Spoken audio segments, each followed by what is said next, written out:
تم صحرا میں زندگی تلاش کرنے میں کامیاب رہے، میں اسی علامت کا متلاشی تھا۔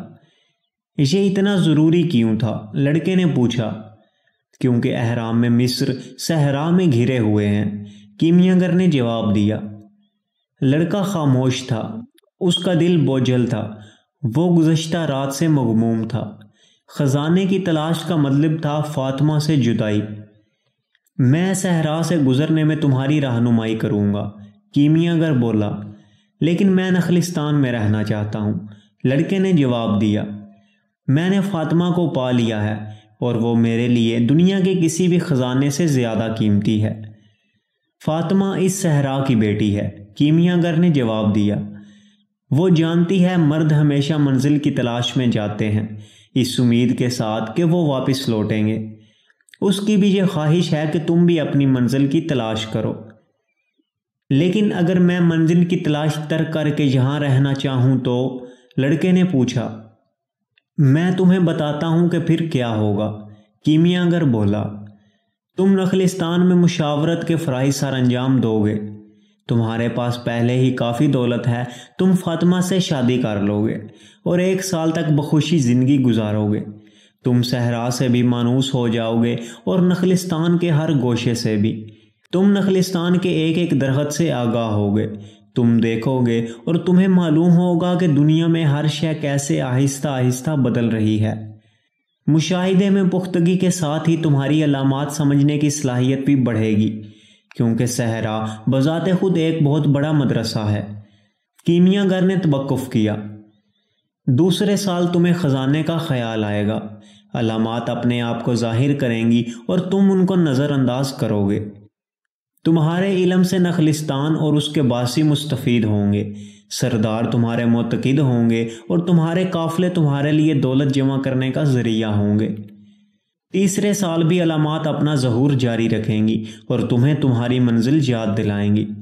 تم بے چینی سے راتوں کو نخلستان کی ریت پر چہل قدمی کرو گے اور یہ فاطمہ کے لیے ناقابل برداشت ہوگا، کیونکہ وہ سمجھے گی کہ وہ تمہاری پریشانی کی وجہ ہے۔ تمہیں بھی چونکہ احساس ہوگا کہ اس نے تمہیں نہیں روکا تھا، بلکہ یہ تمہارا واپس نہ آ سکنے کا خوف تھا جس کی وجہ سے تم نے نخلستان میں رہنے کا فیصلہ کیا تھا۔ اس وقت علامات تمہیں بتائیں گی کہ تمہارا خزانہ ہمیشہ کے لیے دفن ہو گیا ہے۔ پھر چوتھے سال علامات تم سے جدا ہو جائیں گی، کیونکہ تم نے ان کو سمجھنا اور ان پر عمل کرنا چھوڑ دیا تھا۔ اس کا علم قبیلے کے سردار کو بھی ہو جائے گا اور وہ تمہیں مشاورت کے عہدے سے برخاست کر دے گا۔ تب تک تم ایک مالدار تاجر بن چکے ہوگے، لیکن علامات تمہارا ساتھ چھوڑ چکی ہوں گی، کیونکہ تم نے ان پر عمل کرنا چھوڑ دیا تھا، اور تمہیں احساس ہوگا کہ اب منزل کی تلاش کرنا ناممکن امر ہے۔ لڑکے کو کرسٹل فلوش کا خیال آیا، جس کی خواہش تھی کہ وہ مکہ جائے، اور پھر انگریز جو کیمیاگر کی تلاش میں نکلا تھا، اسے اس خاتون کا بھی خیال آیا جسے صحرا پر اعتماد تھا۔ پھر اس نے صحرا کی طرف دیکھا جو اس کے پاس تھا، جس سے وہ محبت کرتا تھا۔ دونوں اپنے اپنے گھوڑوں پر سوار ہو گئے۔ اب لڑکا کیمیاگر کے پیچھے چل رہا تھا۔ دونوں نخلستان کی طرف واپس چل پڑے۔ ہوا کے دوش پر نخلستان کی صدا آ رہی تھی اور لڑکا فاطمہ کی آواز سننے کی کوشش میں تھا۔ میں تمہارے ساتھ جانے کے لیے تیار ہوں، اس نے کیمیاگر سے کہا، اور یکدم اس کا دل پرسکون ہو گیا۔ ہم کل سورج نکلنے سے پہلے روانہ ہوں گے، کیمیاگر نے جواب دیا۔ لڑکے نے رات بے سکونی سے گزاری۔ سورج نکلنے سے 2 گھنٹے قبل اس نے اس لڑکے کو ڈھونڈا جو پہلی رات اس کے ساتھ خیمے میں تھا، اور اس سے کہا کہ وہ فاطمہ کا گھر ڈھونڈنے میں اس کی رہنمائی کرے۔ جب دونوں فاطمہ کے خیمے کے پاس پہنچے تو لڑکے نے اپنے ساتھی کو اتنا سونا دیا کہ وہ ایک بھیڑ خرید سکے۔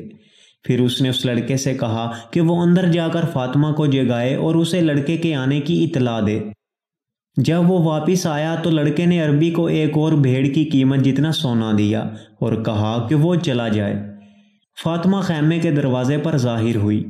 دونوں چلتے ہوئے کھجوروں کے پاس آ گئے۔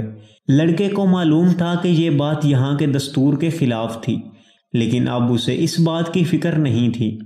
میں جا رہا ہوں، وہ بولا، لیکن میں واپس آؤں گا۔ مجھے تم سے محبت ہے، کیونکہ کچھ کہنے کی ضرورت نہیں ہے۔ کسی سے محبت صرف اس لیے کی جاتی ہے کہ اس سے محبت ہوتی ہے۔ محبت کے لیے کسی وجہ کی ضرورت نہیں ہوتی۔ میرا ایک خواب تھا اور تب میری ملاقات ایک بادشاہ سے ہوئی۔ لڑکے نے اپنی بات جاری رکھی۔ میں نے کرسٹل شاپ میں کام کیا اور پھر میں نے صحرا کو عبور کیا، پھر قبائل کے درمیان لڑائی کی وجہ سے یہاں رکنا پڑا اور میں کیمیا گر کی تلاش میں تم سے ملا۔ مجھے تم سے محبت ہے، اس لیے کائنات کی ہر شے نے معاونت کی کہ میں تم سے مل سکوں۔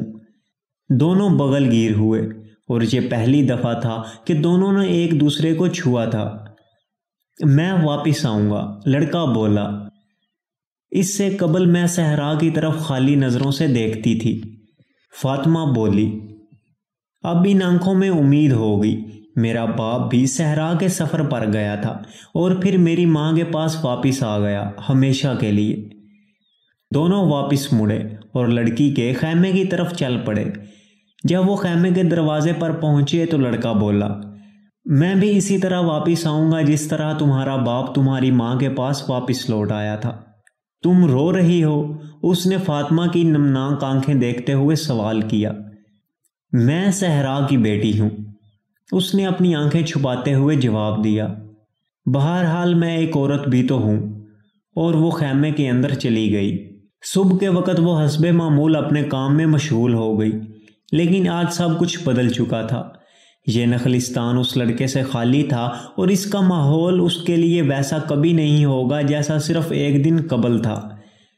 نہ تو اس میں 50,000 کھجور کے درخت ہوں گے اور نہ 300 کنویں، اور نہ ہی یہ وہ نخلستان ہوگا جو مسافروں کو صحرا کی کڑکتی دھوپ میں سایہ فراہم کرتا ہے۔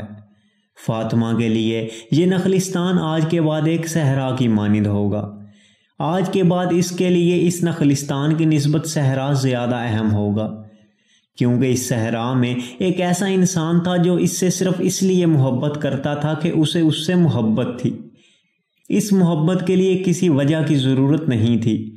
آج کے بعد اس کی نگاہیں صحرا کی طرف لگی رہیں گی اور وہ اندازہ لگائے گی کہ کون سے ستارے کی سمت میں اس کا محبوب چل رہا ہے۔ اس ستارے کے حوالے سے وہ اپنے محبوب کا دیدار کرے گی۔